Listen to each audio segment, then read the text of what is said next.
I'm actually going to do a couple of things in this video, and this is kind of a review and building things together.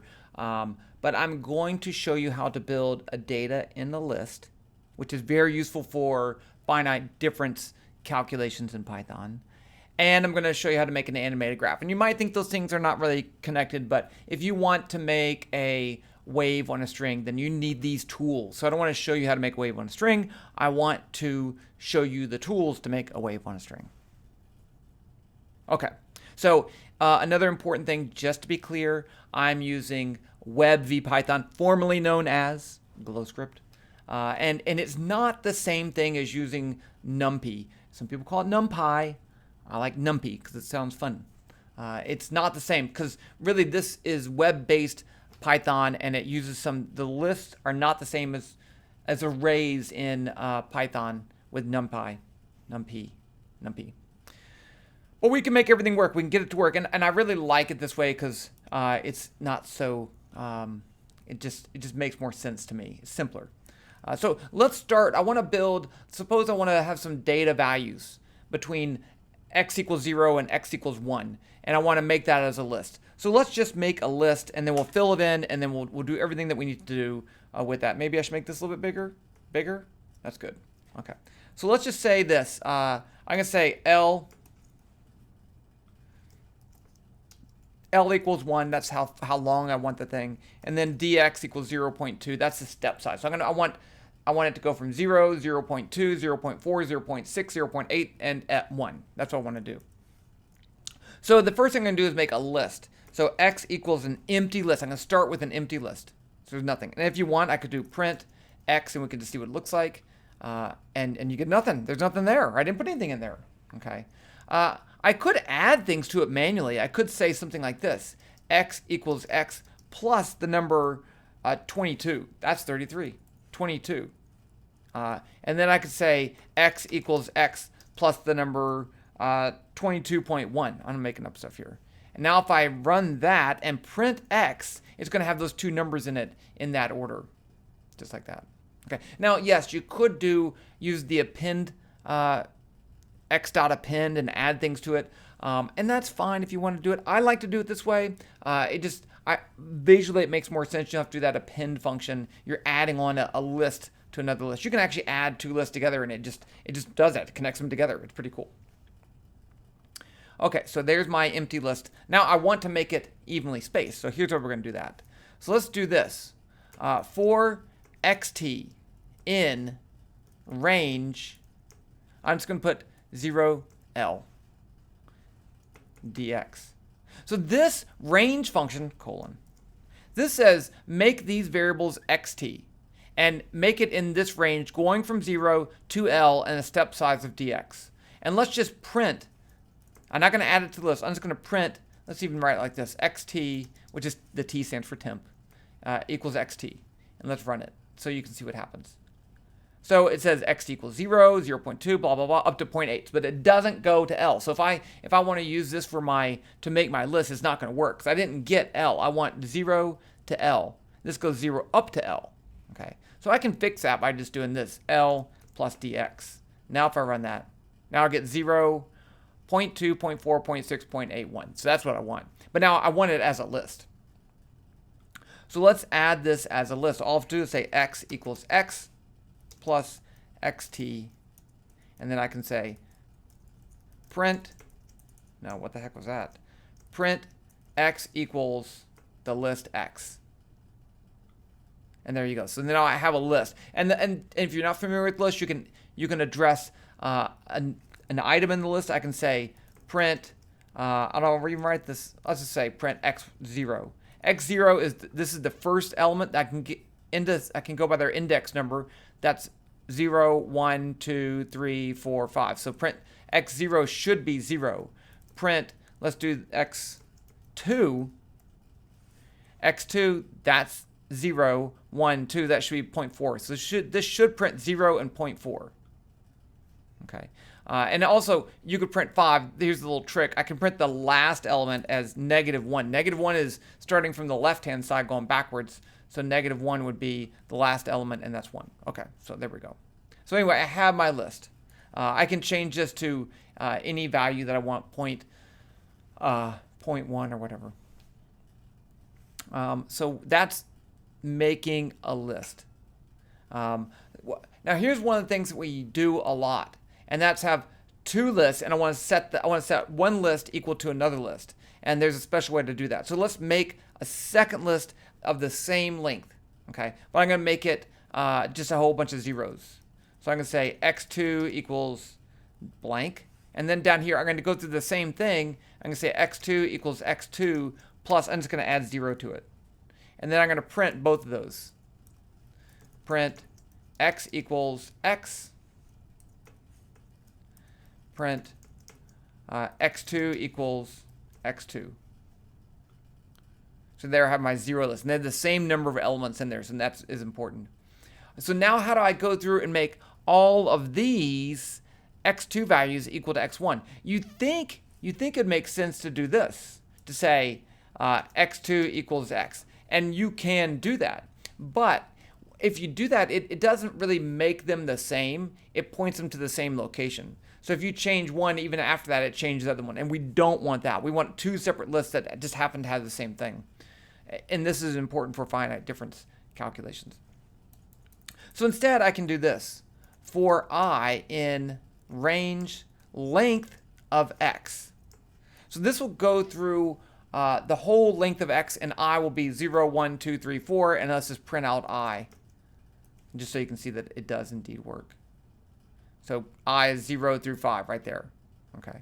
So I don't want to do that. What I want to do, I can now use that I as an index for x and x2. So I can say this, x2i, if I make the ith element of x2 equal to the ith element of x1, no, just x, then that will make two lists that are independent but the same. So now let's do this, print these out again afterwards, and they should be the same value. Yeah. Okay, so here's what they were before, and then afterwards they're the same.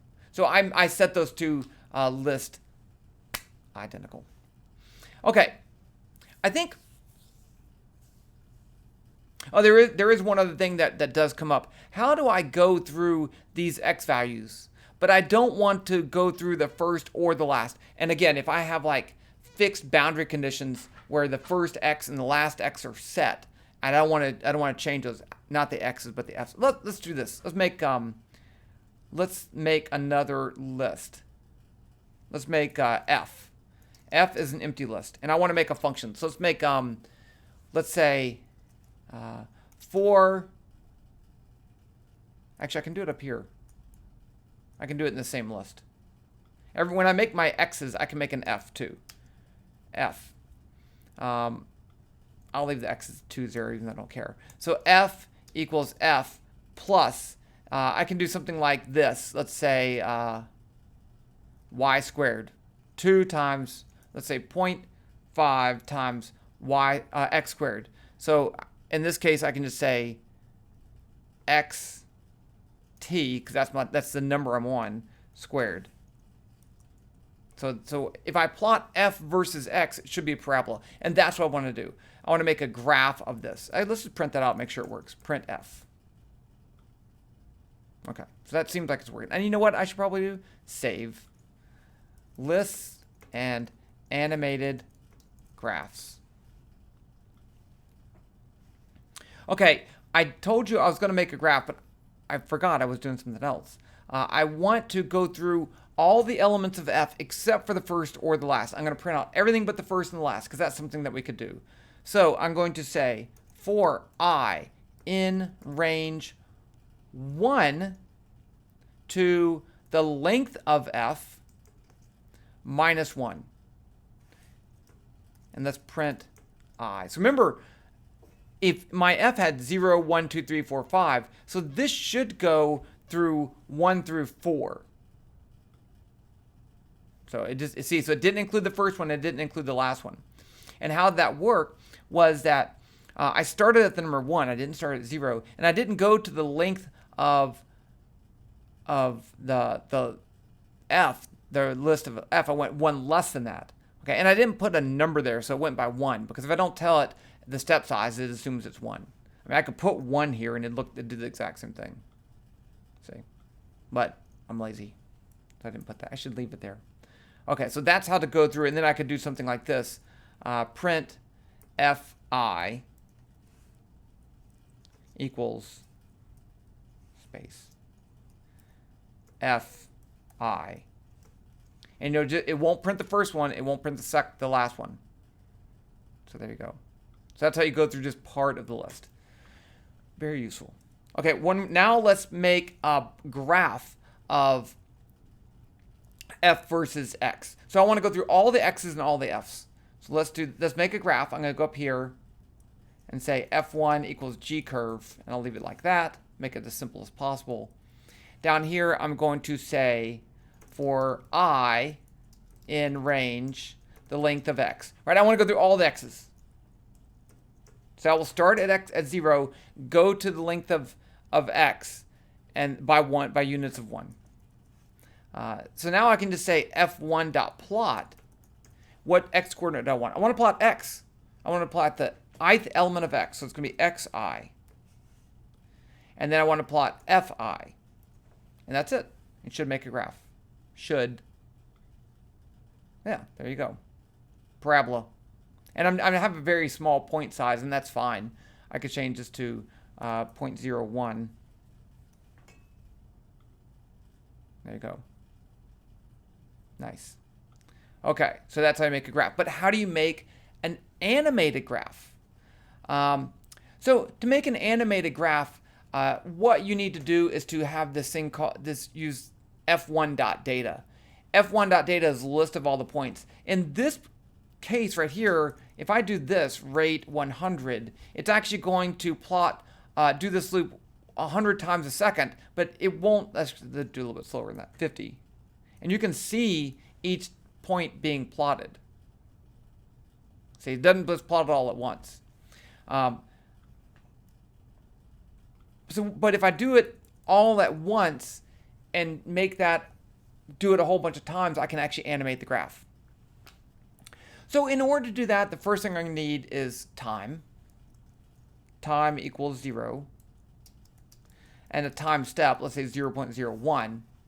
And then I need my function that I'm going to plot to change with time. I want to plot f versus x at a whole bunch of different time values. So I need some time in here. So let's just say, what could I do? Times, I'm making up something here.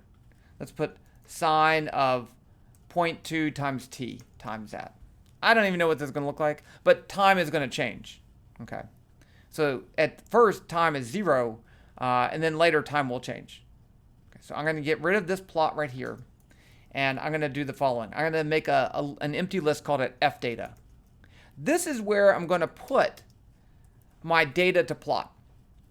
And I'm going to start off with a blank, and then I'm going to fill in the data to plot. I'm going to plot it, and then I'm going to empty it and plot a new one. And that's going to make an animation. So let's say this. While t is less than 5, so run for 5 seconds. And I want to put this rate statement in here, rate 100. So my time step is 0.01. So a rate of 100 says don't do more than 100 calculations a second. And that means that this would run in real time. This should take 5 seconds to run. I don't want the animation to go too fast because I want to see it animated. So the first thing I'm going to need to do is to calculate my values of f, right? F should change every time t changes. So let's just say for I in range length of f, fi equals, it's just going to be the same thing up here. Almost. It's not going to be the same because this xt doesn't exist. I'm going to actually use xi. I'm going to use the ith element of x. So t starts off at 0. That's fine. And this will calculate the new f.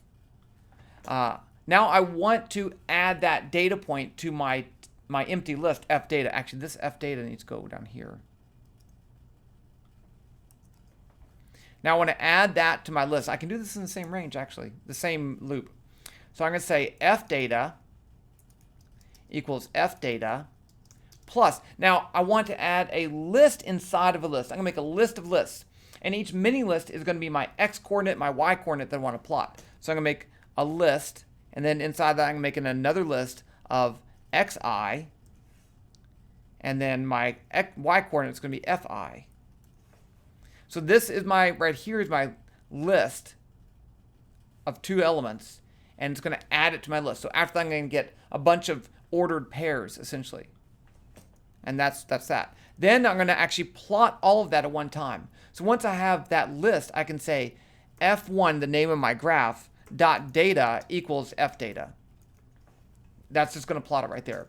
Next, I want to increase t, or it'll run forever, and that's it. So this is going to go through, empty the list, fill it with the new values, plot it, and then increment time, and then do the whole thing over again. I think this should work, but sometimes I make mistakes, and that's fine. So let's see, save it, and let's run it.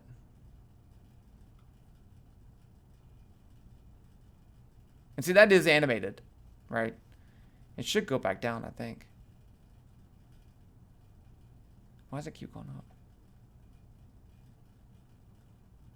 Because sign should go up and there it is, going back down. Okay, let's change it so it looks a little bit better. If I change this, 0.2, let's just leave this as 1 t. Then it'll oscillate up and down, I think, a little bit better. And you'll notice the graph is rescaling. That makes it a little weird. It went up to 0.5 or so. We can change that. Let's change this. Let's make this a little bit cooler. So up here, in order to set the parameters of the graph, I can say g1 equals graph. Let's do everything. Title equals my stuff. X title equals x. Y title equals f. I'll put return there. Width equals 400. Height equals 200. Now I want to set the maximum y and the minimum y to 5 and -5. So y, let's say y max equals 5, y min equals -5. And that way it'll set the scale. Let's see if that does indeed work. Yeah. That's pretty nice, huh? Oh, I think I didn't have it. It didn't go to 5. Let's say 1. Looks like it goes up to 1. I don't know what I was thinking. There. Animated graph. It goes up to 0.5. Okay, one more change. From 0.5 to -0.5. -0.5. I like that because when the graph's not rescaling, it looks like a better animation. And it's just going to oscillate back and forth between those. And that's pretty cool. You can change the color and all that stuff too. But there you go. Okay, so let's just go over what we went over. How to make a list, how to evenly space out x values in that list, how to go through just a part of the list, not including the first and the last point. Very important, trust me on that one. And then how to plot it and how to make an animated graph. So I'm saving this code right now. The code's going to be in the link. So I hope that helps.